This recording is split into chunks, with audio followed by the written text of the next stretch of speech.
वृंदावन में एक भक्त को बिहारी जी के दर्शन नहीं हुए।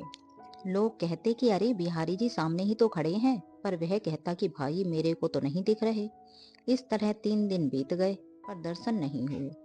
उस भक्त ने ऐसा विचार किया कि सबको दर्शन होते हैं और मेरे को नहीं होते, मैं तो बड़ा पापी हूँ कि ठाकुर जी के दर्शन नहीं होते।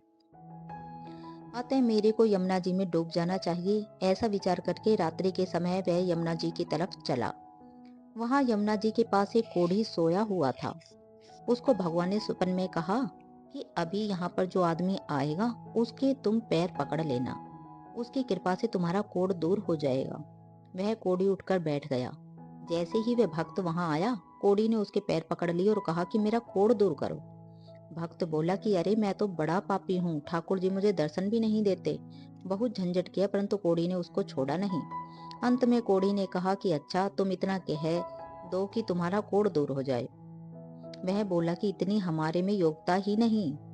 कोढ़ी ने जब बहुत आग्रह किया तब उसने कह दिया कि तुम्हारा कोढ़ दूर हो जाए।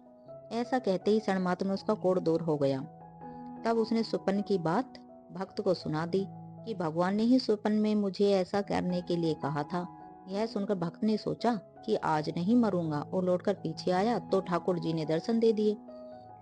उसने ठाकुर जी से पूछा कि महाराज पहले आपने दर्शन क्यों नहीं दिए। ठाकुर जी ने कहा कि तुमने उम्र भर मेरे सामने कोई मांग नहीं रखी, मेरे से कुछ चाहा नहीं, अतः मैं तुम्हें मुंह दिखाने लायक नहीं रहा। अब तुमने कह दिया कि इसका कोढ़ दूर हो कर दो तो सब अब मैं मुंह दिखाने लायक हो गया। इसका क्या अर्थ हुआ कि जो कुछ नहीं चाहता भगवान उसके दास हो जाते हैं। हनुमान जी ने भगवान का कार्य किया तो भगवान उसके दास ऋणी हो गए।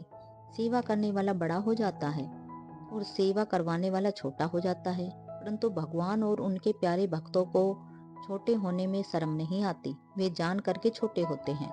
छोटे बनने पर भी वास्तव में वे छोटे होते ही नहीं और उनमें बड़प्पन का अभिमान होता ही नहीं।